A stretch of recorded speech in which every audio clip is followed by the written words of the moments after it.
UTI के बारे में आज हम जानेंगे। यूटीआई यानी कि यूरोनरी ट्रैक्ट इन्फेक्शन के बारे में आज हम जानेंगे। यूरोनरी ट्रैक्ट इन्फेक्शन क्या है? तो यह पेशाब के रास्ते में होने वाला संक्रमण है और यह बैक्टीरिया के कारण हो सकता है, फंगस के कारण हो सकता है और वायरस के कारण भी यह इन्फेक्शन हो सकता है।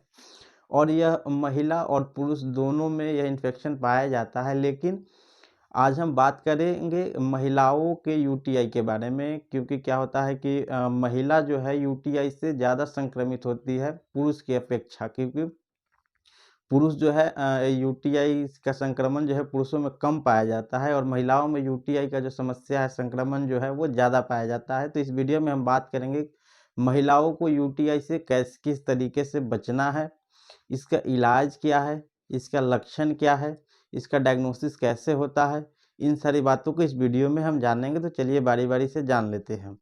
यह महिलाओं में क्या होता है कि आजकल तो छोटे-छोटे जो लड़की हैं, जो गर्ल्स हैं, उस छोटे-छोटे जो स्कूल जाने वाले जो बच्चियाँ हैं, उसमें भी यह यूरिनरी ट्रैक्ट इन्फेक्शन जो है देखा जाता है। और इसका सबसे बड़ा कारण क्या है? तो पानी का कम सेवन, यानी कि यूटीआई का महिलाओं में सबसे बड़ा कारण क्या है? तो महिलाओं में जो है पानी का कम सेवन करना सबसे बड़ा का यूटीआई का कारण है। दूसरा क्या है? तो पब्लिक टॉयलेट का यूज़ करना, स्कूल, कॉलेज या जो वर्किंग वुमेन है, जो महिलाएँ जो काम करती हैं, वो पब्लिक टॉयलेट का यूज़ करती हैं या स्कूलों में जो है पब्लिक टॉयलेट का यूज़ होता है। और पब्लिक टॉयलेट को यूज़ करने के कारण यूटीआई की समस्या है जो लड़कियों में ज़्यादा होता है। तो पब्लिक टॉयलेट को यूज़ करने से महिलाओं या लड़कियों में यह समस्या क्यों ज़्यादा है?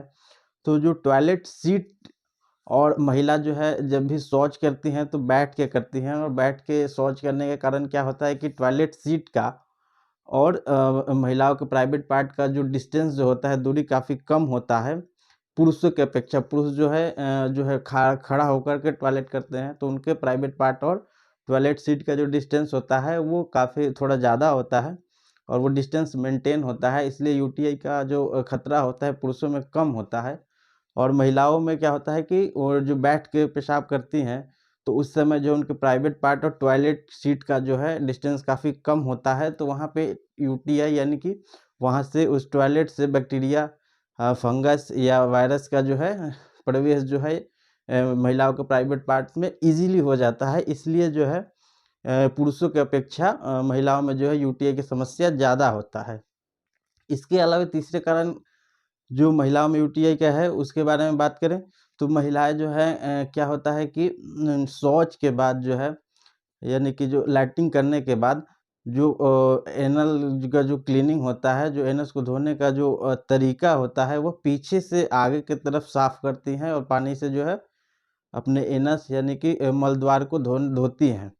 तो यह भी एक बहुत बड़ा यूटीआई का कारण है, क्योंकि क्या होता है कि जो बैक्टीरिया या जो फंगस या जो वायरस जो है लैट्रिन के द्वारा जो बाहर निकला है, और जो मल द्वार पे जो बैक्टीरिया है या जो भी फंगस है या वायरस है, और उसको पीछे से आगे की तरफ अगर क्लीन करेंगे तो वह जो है प्राइवेट पार्ट की तरफ आता है और जो है यूरेथ्रा के संपर्क में आता है, जिससे यूटीआई का चांस जो है बढ़ जाता है महिलाओं में।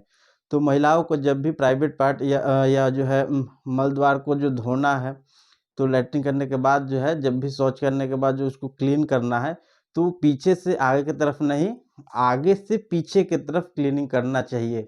इससे यूटीआई का जो खतरा जो होता है, जो संभावना है, वो कम हो जाता है, क्योंकि आगे से पीछे की तरफ करेंगे तो जो एनस यानी कि जो मल द्वार के आसपास के जो भी जो बैक्टीरिया या जो भी पैथोजन है, वो जो है प्राइवेट पार्ट की तरफ नहीं आएँगे। पेशाब को ज़्यादा देर तक रोक के रखती हैं, उनमें यूटीआई का जो खतरा होता है वो ज़्यादा होता है। तो पेशाब को ज़्यादा देर तक रोक के नहीं रखना चाहिए। जब भी यूरिन प्रेशर फ़ील हो, यानी जब भी पेशाब ऐसा लगे कि पेशाब लगा है, तो उसको पेशाब को पास करना है, उसको होल्ड करके नहीं रखना है। इससे यूटीआई का संक्रमण जो है बढ़ने का ज़्यादा चांस होता है। जिन महिलाओं में यूटीआई की समस्या बार-बार होता है, रिपीट होते रहता है, या जिनको यूटीआई का इन्फेक्शन है, उनको किस तरह के लाइफ़स्टाइल या किस तरह का खान-पान रखना चाहिए, इसके बारे में हम जान लेते हैं। तो सबसे पहले जो है पानी का सेवन ज़्यादा मात्रा में करना है दिन भर में, जो है 8 से 10 गिलास कम से कम पानी का सेवन करें, क्योंकि पानी का जो इंटेक बढ़ेगा तो पेशाब जो है, पानी का इंटेक बढ़ेगा, बॉडी में जो है पानी की मात्रा रहेगा, तो उससे यूरिनरी ट्रैक इन्फेक्शन का चांस जो है कम होता है। तो दिन भर में जो है 8 से 10 गिलास कम से कम पानी महिलाओं को पीना चाहिए। जब यूरिन प्रेशर फील हो तब उस यूरिन को पास करना है। इसके अलावा खान-पान के बारे में अगर हम बात करें तो जो है साइट्रस फूड यानी खट्टे फल का जो है यूज़ जो है ज़्यादा करें। जैसे कि नींबू हो गया, संतरा हो गया, मौसमी हो गया, इस तरह के साइट्रस फ्रूट का जो यूज़ ज़्यादा करने से जो है यूटीआई का चांस जो है वो कम होता है। इसके अलावा दूध में इलायची पाउडर का सेवन करें। दूध के साथ जो है थोड़ा-सा इलायची पाउडर जो है दूध में मिला कर के उसका सेवन से यूटीआई का खतरा कम होता है। प्राइवेट पार्ट को हमेशा जो है क्लीन रखें और क्लीनिंग के साथ-साथ जो है ड्राई रखने का कोशिश करें। जब भी यूरिन पास कर रहे हैं या बाथ ले रहे हैं, नहा रहे हैं, तो ये जो प्राइवेट पार्ट है उसको अच्छे तरीके से सुखा करके रखना है, उसको गीला नहीं रखना है। गीले में क्या होगा कि फंगल या बैक्टीरियल इन्फेक्शन जो है बढ़ने का चांस होता है और इससे यूटीआई का चांस होता है। इसलिए जो प्राइवेट पार्ट के प्रॉपर तरीके से क्लीनिंग रखें और जो है ड्राई रखने का प्रयास करें। जितना ड्राई रहेगा वहाँ पे इन्फेक्शन का चांस जो है वो कम होगा। इसके अलावा पब्लिक टॉयलेट के यूज़ से बचें। जितना हो सके पब्लिक टॉयलेट को अवॉइड करें और ये पब्लिक टॉयलेट को अवॉइड करने से यूरिनरी ट्रैक इन्फेक्शन का जो चांस होगा वो कम होगा। यूटीआई में यूज़ होने वाले कुछ एंटीबायोटिक को मैं बता देता हूँ जिसका यूज़ कर सकते हैं। सिप्रोफ्लॉक्सासिन, एजिथ्रोमाइसिन, एमॉक्सिसिलिन, ये सब कुछ एंटीबायोटिक है जिनका यूटीआई यानी यूरिनरी ट्रैक इन्फेक्शन में इन सारे एंटीबायोटिक का यूज़ किया जाता है। और एंटीबायोटिक का जब भी यूज़ करें तो यूरोलॉजिस्ट के संपर्क में रहकर करें और ये एंटीबायोटिक का जो कोर्स होगा उसको पूरा करें, यानी कि उसका इन्फेक्शन जो है देखा जाता है और इन्फेक्शन के हिसाब से जो है एंटीबायोटिक का जो उसका ड्यूरेशन होता है उसको बताया जाता है। इन्फेक्शन यानी कि कितना है और कितने दिनों तक एंटीबायोटिक को जो लेना है, कम से कम 7 दिन, 10 दिन, 15 दिन, इस तरह के का कोर्स होता है एंटीबायोटिक का। वो यूटीआई का जो इन्फेक्शन जो उसका रेट होता है इन्फेक्शन को देखने के बाद डिसाइड होता है। अगर यूटीआई है तो इसके लक्षण क्या होते हैं इसके बारे में अब जान लेते हैं। तो यूटीआई अगर है तो उसमें पेशाब करते समय जलन महसूस होगा।